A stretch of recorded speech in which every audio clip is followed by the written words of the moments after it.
Om Sai Ram, Shri Sai Satcharitra, Chapter 9.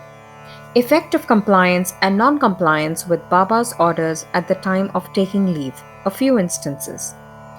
Mendicancy and its necessity. Devotees, Tarkad family's experiences. Baba fed sumptuously. At the end of the last chapter, it was briefly stated that the bhaktas who obeyed Baba's orders at the time of taking leave fared well, and those who disobeyed them suffered many a mishap. This statement will be amplified and illustrated with a few striking instances and by other matters dealt with in this chapter. Characteristic of Shirdi pilgrimage. One special peculiarity of Shirdi pilgrimage was that none could leave Shirdi without Baba's permission, and if he did, he invited troubles. But if anyone was asked to quit Shirdi, he could stay there no longer. Baba gave certain suggestions or hints when devotees went to bid goodbye and take leave. These suggestions had to be followed. If they were not followed or were departed from, accidents were sure to befall them. We give below a few instances. Tatya Kote Patal. Tatya Kote was once going in a tonga to Kopargaon Bazaar. He came in haste to the masjid, saluted Baba, and said that he would go to Kopargaon Bazaar.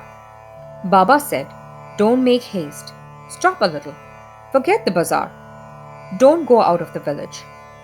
On seeing his anxiousness to go, Baba asked him to take Shama, Madhavrao Deshpande, with him. Not minding this direction, Tatya Kote immediately drove off his tonga. Of the two horses, one, which cost rupees 300, was very active and restless. After passing Sauli Vihir, it began to run rashly, got a sprain in its waist, and fell down. Tatya was not much hurt but was reminded of Mother Sai's direction. On another occasion, while proceeding to Kolhar village, he disregarded Baba's direction and drove in a tonga, which met with a similar accident. European gentleman. One European gentleman of Mumbai once came to Shirdi with an introductory note from Nana Sahib Chandorkar and with some object in view. He was comfortably accommodated in a tent. He wanted to kneel before Baba and kiss his hand. Therefore, he tried thrice to step into the masjid, but Baba prevented him from doing so. He was asked to sit in the open courtyard below and take Baba's darshan from there. Not pleased with the reception he got, he wanted to leave Shirdi at once and came to bid goodbye. Baba asked him to go the next day and not to hurry. People also requested him to abide by Baba's instructions. Not listening to all this, he left Shirdi in a tonga. The horses ran all right, but when Sauli Vihir was passed, a bicycle came in front, on seeing which the horses were frightened and ran fast. The tonga turned topsy-turvy and the gentleman fell down and was dragged over some distance. He was immediately rescued, but had to go and lie in Kopargaon hospital for the treatment of his injuries. Such experiences were legion, and people learned the lesson that those who disobeyed Baba's instructions met with accidents in one way or the other, and those who obeyed them were safe and happy. The necessity of mendicancy. Now to return to the question of mendicancy. A question may arise in the minds of some that, if Baba was such a great personage, God manifest, why should he have taken recourse to begging bowl throughout his life? This question may be considered and replied by two standpoints. One, who are the people who have a right to live by the begging bowl?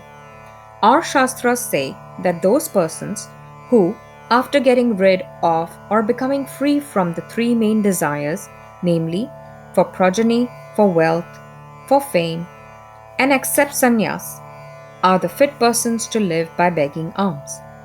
They cannot make cooking arrangements and dine at their home. The duty of feeding them is laid on the shoulders of householders. Sai Baba was neither a householder nor vanaprast. He was a celibate sannyasi, that is, sannyasi from boyhood. His firm conviction was that the universe was his home He was the Lord Vasudev, the supporter of the universe and the imperishable Brahma. So, he had full right to take recourse to begging. Second, now, from the standpoint of Panchasuna, five sins and their atonement. We all know that in order to prepare foodstuffs and meals, the householders have to go through five actions or processes, namely, number 1, kandani, pounding, number 2, peshani, grinding, number 3, udukumbi, washing pots, number 4, marjani, sweeping and cleaning, number 5, chulli, lighting hearths. These processes involve destruction of a lot of small insects and creatures, and thus the householder incurs sin. In order to atone for his sins, our Shastras prescribe 6 kinds of sacrifices, namely, number 1, Brahma Yajna, number 2, Veda Dhyan, offerings to Brahma or the study of Vedas, number 3, Pitra Yajna, offerings to the ancestors, number 4, Deva Yajna, offering to the gods, number 5, Bhuta Yajna, offerings to the beings, number 6, Manushya Atiti Yajna, offerings to men or uninvited guests. If these sacrifices, enjoined by the Shastras, are duly performed, the purification of their minds is effected, and this helps them to get knowledge and self-realization. Baba, in going from house to house, reminded the inmates of their sacred duty, and fortunate were the people who got the lesson at their homes from Baba. Devotees' experiences. Now to return to the other more interesting subject. Lord Krishna has said in the Bhagavad Gita 9:26, "Whosoever devoutly offers to me a leaf, a flower, or a fruit or water, of that pure-hearted man, I accept that pious offering." In the case of Sai Baba, if a devotee intended really to offer anything to Sai Baba, and if he afterwards forgot to offer the same, Baba reminded him or his friend about the offering and made him bring it to him and then accepted it and blessed the devotee. A few instances are given below. Tarkhad family, father and son. Mr. Ramchandra Atmaram, alias Baba Saheb Tarkhad, formerly a Prarthana Samajist, was a staunch devotee of Sai Baba. His wife and son loved Baba equally or perhaps more. It was once proposed that Master Tarkhad should go with his mother to Shirdi and spend his summer vacation there. But the son was unwilling to go, as he thought that, in case he left his home in Bandra, the worship of Sai Baba in the house would not be properly attended to, as his father, being a Prarthana Samajist, would not care to worship Sai Baba's picture. However, on his father's giving an assurance under oath that he would perform the worship exactly as his son was doing, the mother and the son left for Shirdi on a Friday night. Next day, Saturday, Mr. Tarkhad got up early, took his bath, and before proceeding with the puja, prostrated himself before the shrine and said, "Baba, I am going to perform the puja exactly as my son has been doing, but please, let it not be a formal drill." Saying so, he performed the puja and offered a few pieces of lump sugar as Naivedya, offering. The sugar was distributed at lunchtime. That evening and next day, Sunday, everything went on well. The following Monday was a working day and it also passed well. Mr. Tarkhad, who had never performed puja like this in all his life, felt great confidence within himself that everything was passing on quite satisfactorily as per the promise given to his son. Next Tuesday, he performed the morning puja as usual and left for his work. Coming home at noon, he found that there was no prasad, sugar, to partake of when the meal was served. He asked the servant cook, who told him that there was no offering made that morning and that he had completely forgotten to perform that part of the puja, offering Naivedya. At this, he left his seat and prostrated himself before the shrine, expressed his regret at the same time, chiding Baba for the want of guidance in making the whole affair a matter of mere drill. Then he wrote a letter to his son, stating the facts and requested him to lay it at Baba's feet and ask his pardon for his neglect. This happened in Bandra at about Tuesday noon. At about the same time, when the noon arti was about to commence in Shirdi, Baba said to Mrs. Tarkhad, "Mother, I had been to your house in Bandra with a view to have something to eat. I found the door locked. I, somehow, got an entry and found to my regret that Bhau, Mr. Tarkhad, had left nothing to eat for me. So, I have returned with my hunger unappeased." The lady did not understand this, but the son, who was close by, understood the whole thing, that there was something wrong with the puja in Bandra, and he therefore requested Baba to permit him to go home. Baba refused this, but allowed him to perform puja there.